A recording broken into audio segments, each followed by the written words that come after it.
You're listening to an Airwave Media Podcast. Today's episode is going to be about Tom DesLongchamp, a contemporary artist who works in a variety of media, but his marker drawings have been living rent-free in my brain since I first stumbled across it like a year ago. Feel like who art ed? We'll try to splice it. Who art is Mr. Wood art ed me? Good. Either way, it's ambiguous. It works on so many levels. I know. That's off to a great start. Welcome to Who Arted, where we explore visual arts in an audio medium. I'm your host, Kyle Wood, and joining me once again, I have my good friend, Emily Fiedler. Thank you so much. I really appreciate it. Yeah, I'm happy to be here. So today I am excited. We're talking about an artist, a contemporary artist, Tom DesLongchamp.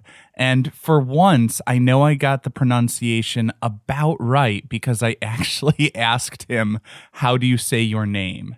And he was nice enough to spell it out phonetically for me. That's perfect. He said there's probably some French history there but his family has dumbed it down to DesLongchamp. So, I appreciate that they apparently also need the American phonetic pronunciations. Yes.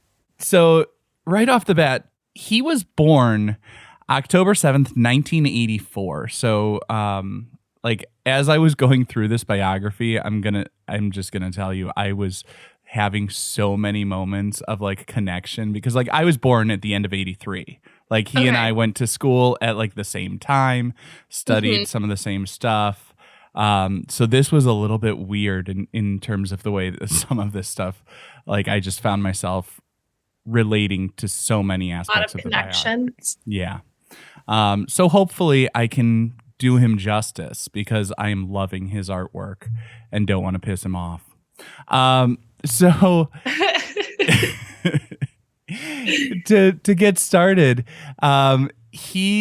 he doesn't really remember his first drawings. He says his mom said that before he could even talk, he was drawing walking windows, little windows with faces and arms and legs, which I just find absolutely delightful as an image. And I would love to see him making those and animating those as an adult. Because I thought the exact same thing when I was reading through the bio that you sent. I visualized what it looked in my mind, and I was thinking about the cartoons of the time and where he would pull the imagery from. See, what I was thinking of, that because you and I are both art teachers, that schematic drawing phase of the person as the circle face with arms and legs coming out of it. I was picturing a slightly more rectangular version of that, I was picturing Schoolhouse Rock, but the bill, the paper that the bill becomes the law. That's but simpler. Yeah. See, I'm imagining as a child he was doing something very much just sort of circle square with arms and legs coming out of it. But I imagine today it would be almost like Keith Haring style kind of faces, rectangular. I don't know. We probably should move on though, because we're at 2 years of life into this. You're covering his whole life. We are covering it all. He grew up in Seattle. He said his parents had a big property south of the city. And for those growing up today, this may seem a little bit hard to imagine, but in the 80s, children were feral. I mean, he was able to go and explore, build forts, going into abandoned spaces. He talked about an abandoned high school that he would explore, doing a lot of the stuff that as a kid, I wasn't a skateboarder. I was more of the inline skating, but the way we would do all of that sort of stuff, skating, BMX biking. He liked karate. He was into the solo stuff. And I always find it interesting. He describes his childhood, a lot of fun of the exploration and that independent autonomy. It's it's the dream and the nightmare of children left to run wild, because he says he was also apparently doing all this stuff, exploring at a space where a serial killer had dumped several victims. So Yeah. ugh. But like maybe that's why we don't get to explore like that anymore. Probably why my childhood was a little bit more like watched, like supervised. But I gotta say, there was something like, because as my house growing up was on a wooded area, and I vividly remember just that sense of independence and like the pride in building stuff with the found objects and materials of the woods, you know, whether it's sticks or you'd find bricks and other like discarded stuff. And you'd be like, what can I do with this? How can I build something up, until the city comes to, you know, knock it all down. But you, was that not a thing that happened to other people? I mean, I was thinking about, like, I had a large backyard growing up, and I would also like spend a lot of time building and outside and like looking at the shapes that the trees made. But like, no, the city did not understand. So I was like, oh, a little depressing. Yeah, like at least in the woods behind our house, like the city came to knock it down because they said like some neighbors were concerned that people would get up to no good in a little fort that 10-year-olds built. So yeah, but Tom was doing all that sort of stuff, creating his own way in the world. He says like his brother was more into the team sports, baseball. He was doing his own little imaginative stuff. Always enjoyed the drawing. I asked him like, what was the earliest artwork that captivated you? And I found it interesting. He said like as a 6-year-old, it was just like a card that his family got from like a family friend. Like their oldest son had drawn something on there that sounds to me almost like an MC Escher type thing, because he describes a pencil drawing a hand holding a pencil in that sort of like, I imagine that twisted, circular, impossible composition that Escher would have done. But to him, it was just like mind-blowing that someone he knew could draw something so well. And I found that kind of as a through line in his biography, is he's just having these like aha moments throughout his life as he's like, you know, he discovers symmetry. So when he's at his brother's baseball game, he's using both hands. And, you know, like for him, he says it was like the ultimate artist hack. By just making both sides mirror each other, it would automatically look good and complex and interesting. So, you know, 6, 7 years old, just drawing in the dirt while other boys are playing the sports. I'm curious, what's your favorite art hack? Like, Favorite art hack? I know I'm putting you on the spot, but like my go-to, Yeah, share yours really quick while my brain goes. for me, I always tell my students, like, just masking off the perimeter of your paper beforehand, you're going to end up with a little frame around it. And the neatness of that frame is automatically going to send a signal to a viewer that like, this is someone who is paying attention and like refining their craft. And so like, I always tell, because, you know, kids always want to splatter paint and do all that sort of stuff. I always say like, at least mask off around the perimeter first. Because if you do that, then there's that contrast of the neatness and the chaos, and it shows intentionality and all of that. Do you have a favorite? I think my favorite hack, which is really just a drawing exercise, is taking simple shapes and drawing lightly to turn them into the complex characters, and like watching like a second or third grader like just mind blown when they're like, I want to draw SpongeBob. And I'm like, okay, what shape is SpongeBob? And then we walk through that together. But like starting lightly and like building up a drawing is something that they sometimes struggle with. They think they have to get it right away, which they don't. Yeah, I think that is 100% true. I mean, figuring out how to compose something as a collection of shapes, as opposed to thinking it has to be the perfect contours from the start. Yes, that is like one of my go-to strategies as well. That's why I always have students drawing robots, because it's like one of my favorite assignments, because it is so easy to see how it's a collection of shapes to build something complicated. And I'm all about building and discovery and all of that. When we have like 5 minutes left at the end of class, we started doing mystery drawings, which is just a guided drawing that I lead and I don't tell them what they're drawing. And so to help them understand, like, we're putting a shape together, but we don't know what it is. And I do them so that they have to flip them upside down to reveal like the piece of what it is. So it was a pumpkin patch, but once we flipped it upside down, that's when it made the pumpkin patch. So even something like drawing upside down sometimes helps a lot. And this is another one of my favorite hacks.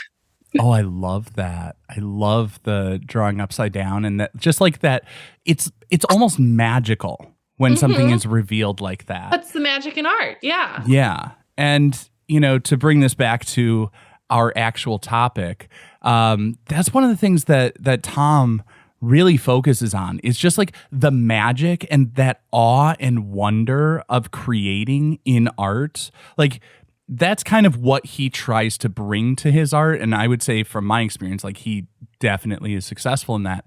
But in all of his years growing up, he says like that's kind of what got him. Like initially he was, like I said, running wild and doing all of the sports and exploration and wanted to be a stuntman for a little while. But he says around middle school, he had an assignment to do a project on a historical figure. And his mom suggested, I love how he puts this, the crazy artist who cut off his ear. For those who don't know the reference, that would be Vincent van Gogh.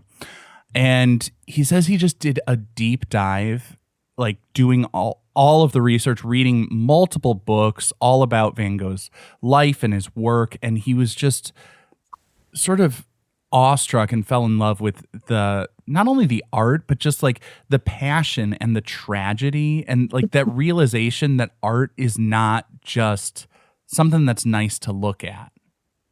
And I would fully agree, like the Van Gogh biography and that story, it is all about the passion and the emotional resonance of art and how he can give life to even the simplest things like a vase of flowers or a field and stuff like that.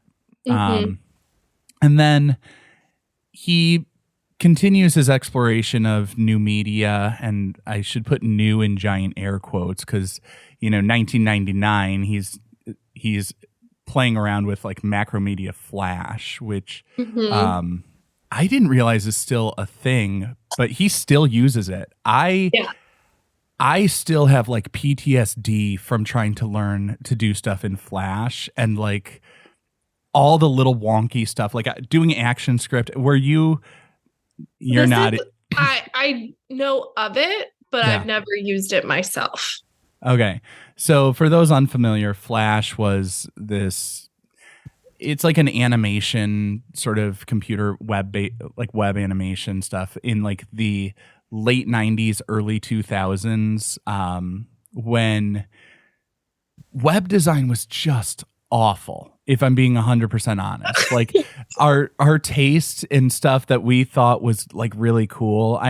I know when you see pictures of us from like the early 2000s, like our sartorial choices, our clothing makes it seem like we really had great taste, but we didn't.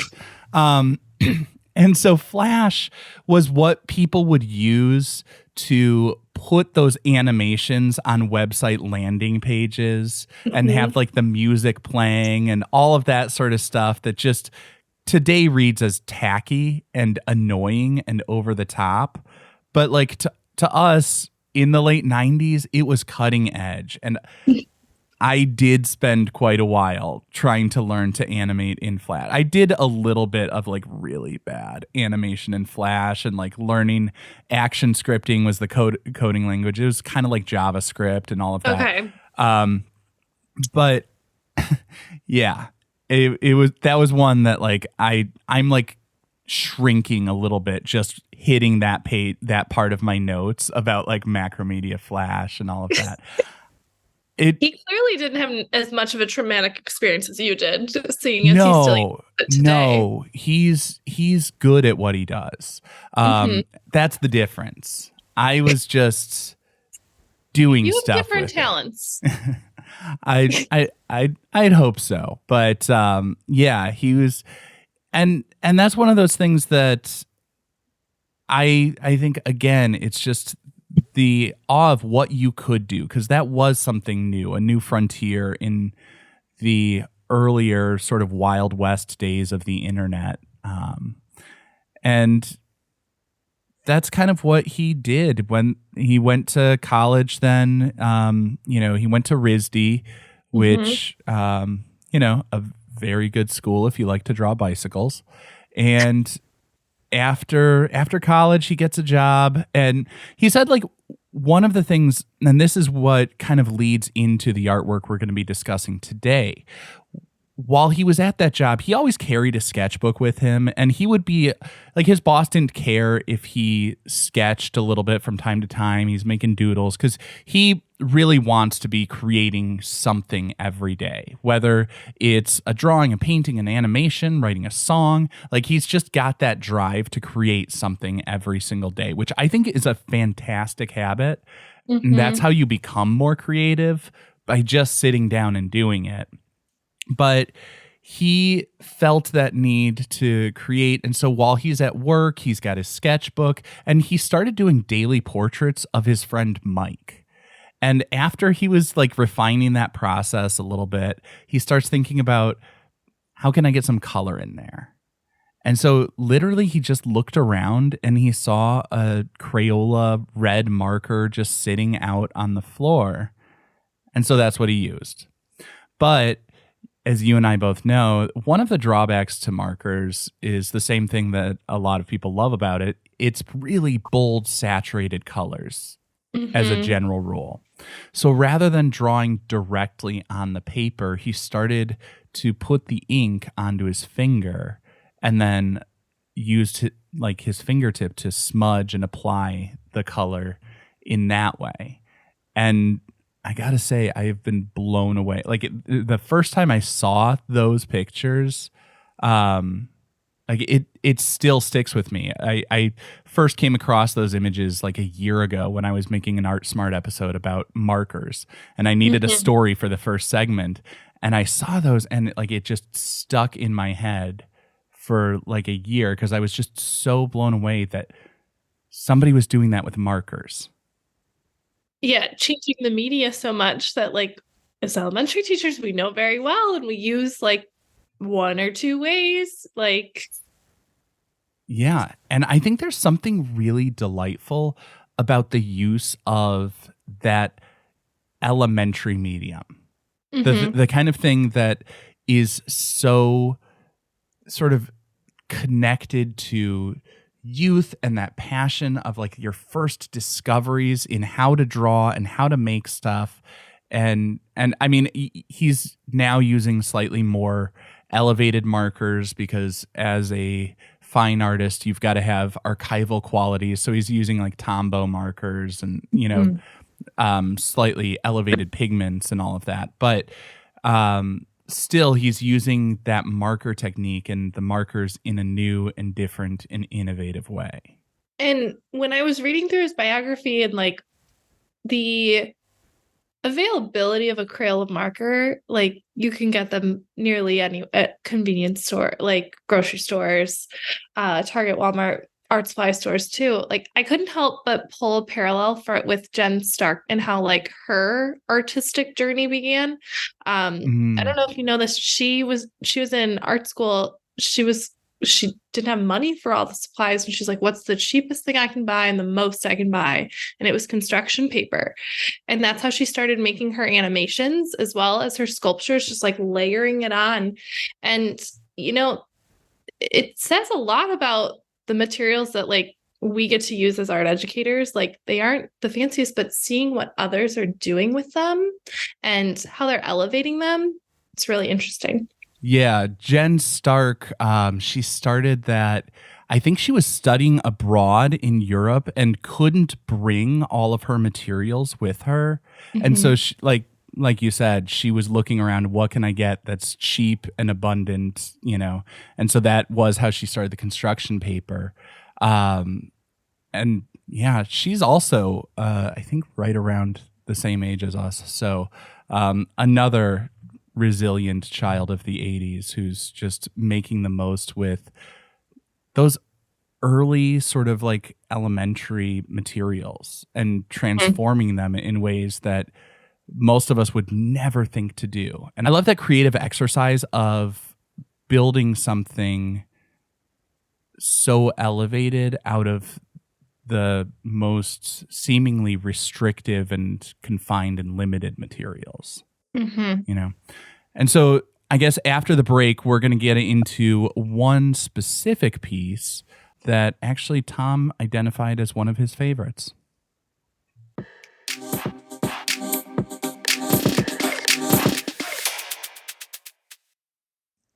Now we're back, and I've got Emily Fiedler once again talking about Tom DesLongchamp, and we're looking at one of his portraits from 2018. This is a portrait of his friend Don. He made this using markers, as we've said. I don't know if it's necessarily his primary media, but it's probably a medium he's best known for, because he also does a lot of like really cool and interesting live animations and like streaming, and just he's a cross-media, cross-disciplinary artist, but it's the marker stuff that just really hooked me in. And so I asked him which was his favorite, and he sent me this portrait of Don from 2018. As you're looking at this, what are you seeing? What's jumping out at you? I just loved the color and like the transparency of it, like how in the areas where all the parts combine and how the colors mix together. Like I'm looking at his glasses where they meet, like right by his hair. That's something that's really engaging and interesting to me.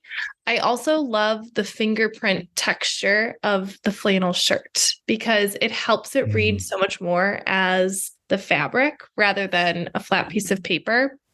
The eyes, they are always such a pivotal point of an art piece, but once again, the colors and the way they overlap, it almost looks like there's the genuine like watery sparkle in the eye. Yeah, I would definitely agree with that. It's the little details, the highlights that give it that bit of life. Like as I'm looking at this, I'm struck by how on first glance it feels like such a traditional portrait. I mean, the framing of it, you know, sort of like the shoulders up, and you know the face is essentially central from left to right. At least, you know, the face is slightly above center of the paper. But like it feels very traditional, very familiar. And then as I start to look closer, I realize like, oh, that's not like a pastel drawing. I see these fingerprints that give it that texture that just, it feels foreign to me. Like I've seen different techniques with markers. You know, you can use them to color patterns. It doesn't have to be solid. You can paint over a water-soluble marker to get that ink wash and stuff like that. But this idea of the fingerprints and smudges, it's something different. In some ways, I think probably because of the stenciling that he's doing, it almost in some areas gets a little bit like a cubist sort of fragmentation. Where do you see that? I'm like as I'm looking at the layers of colors that are like on the cheeks and stuff like that, you know, I see these sort of hard edges that are starting to define planes and separate them. And like if I zoom in enough that like I'm not even seeing the full face, but I'm just seeing the jawline, the cheek, that kind of stuff. Like it starts to, like I see these edges that it starts to I don't know, it starts to do something a little bit different, a little bit more abstracted. Of course, I mean, I guess if you zoom into anything far enough, it starts to become an abstraction. I mean, Georgia O'Keeffe built her career around that concept, but there's something about the coloring, because it's not like natural coloring. Right. You know but what I it mean? still reads as like a person's skin tone, just like extremely saturated. Yeah, I mean, there are parts where it seems natural. I mean, the blue and the green in the hair. I mean, I don't know if Don's dyeing his hair like that. I guess I'd have to see the man himself, but that would be interesting to compare. It doesn't feel entirely natural to me. It feels a little bit like expressionistic. You know, it feels like I take the hair off, it helps. It feels to me like those yeah, it feels to me like a little bit almost post-impressionistic, a little bit like that early 20th century where they're playing with non-realistic color schemes and heightening it for emotional resonance and stuff like that. I mean, like there's the warmth of the skin tones, and the blues and purples and greens in the hair feel like they are creating a little bit of value and contrast. It doesn't feel like it's selected because that's his natural hair color.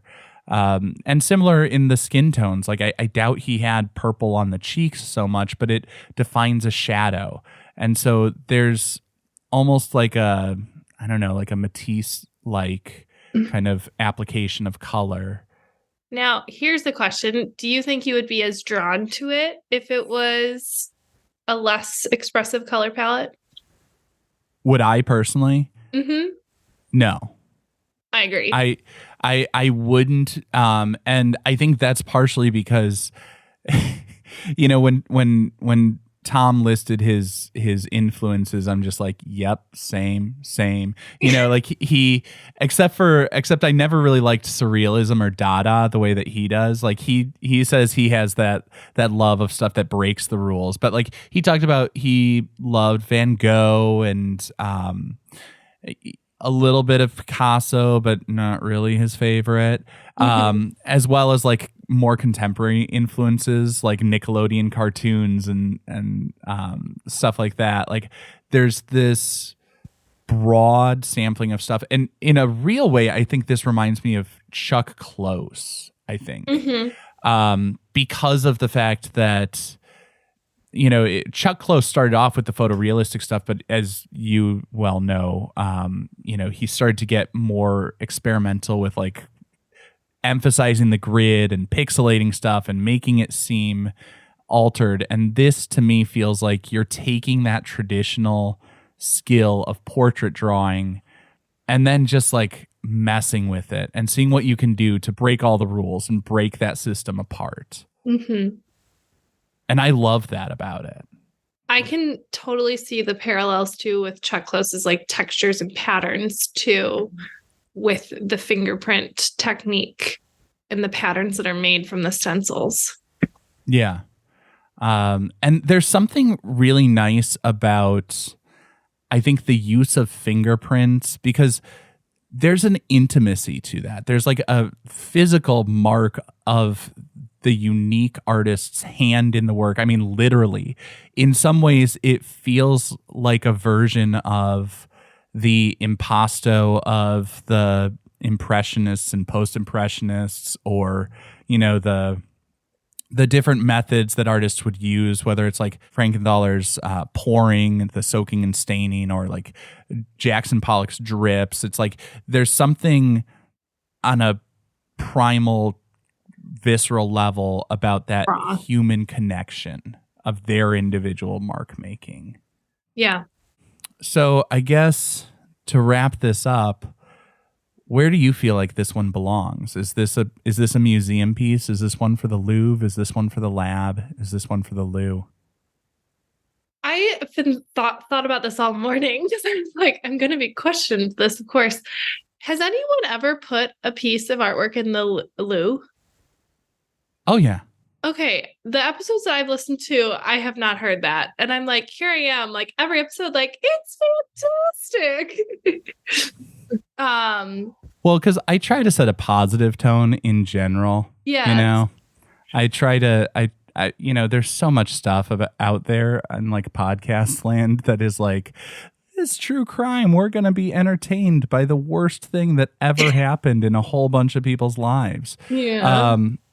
And so I try to have a bit more positive tone to it, and you know, whatever. I try to mostly talk about works that I love or my guest loves. But that being said, I don't necessarily think of the loo in the way that my college roommate described it, as the place that art goes to die, so much as just like it has its time and place, but maybe we don't need to dwell on it. Like a fast fashion type trend. Exactly. Yeah. Okay. I'm still not picking Lou. I would put this in the Louvre.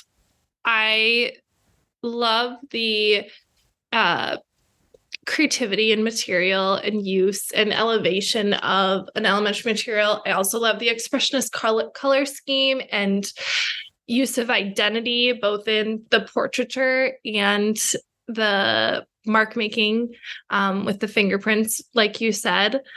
I think it should be celebrated. I would absolutely love to walk into a museum and see like hundreds of these just on the wall. And I could spend hours examining each little part of where the colors connect. Yeah, I fully agree. I'm struggling to find a way to disagree with you, because I do love this work.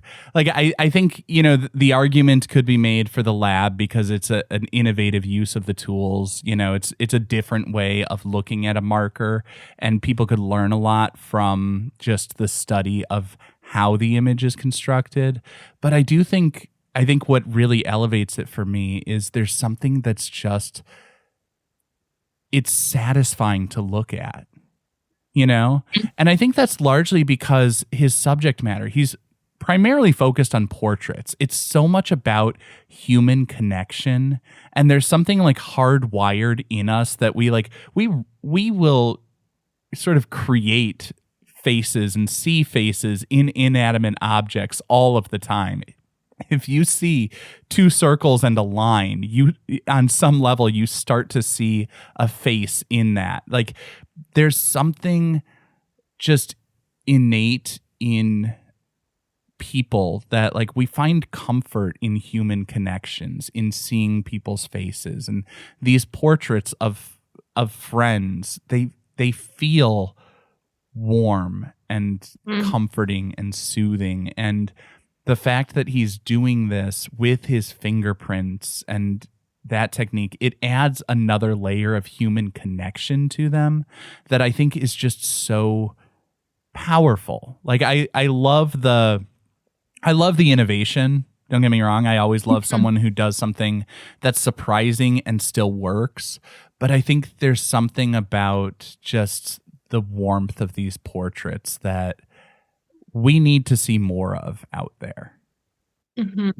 I think that should be in the museum. That's just something that is surprising, that delights, and also has soul behind it. Yeah. Yeah.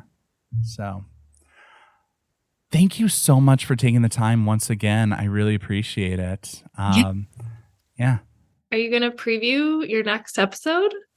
Well, next week, if all goes according to plan, I am actually going to wrangle Tom to talk about one of his favorite influences, which is someone who actually surprised me. So tune in next week to find out what artwork Tom DesLongchamp actually enjoys.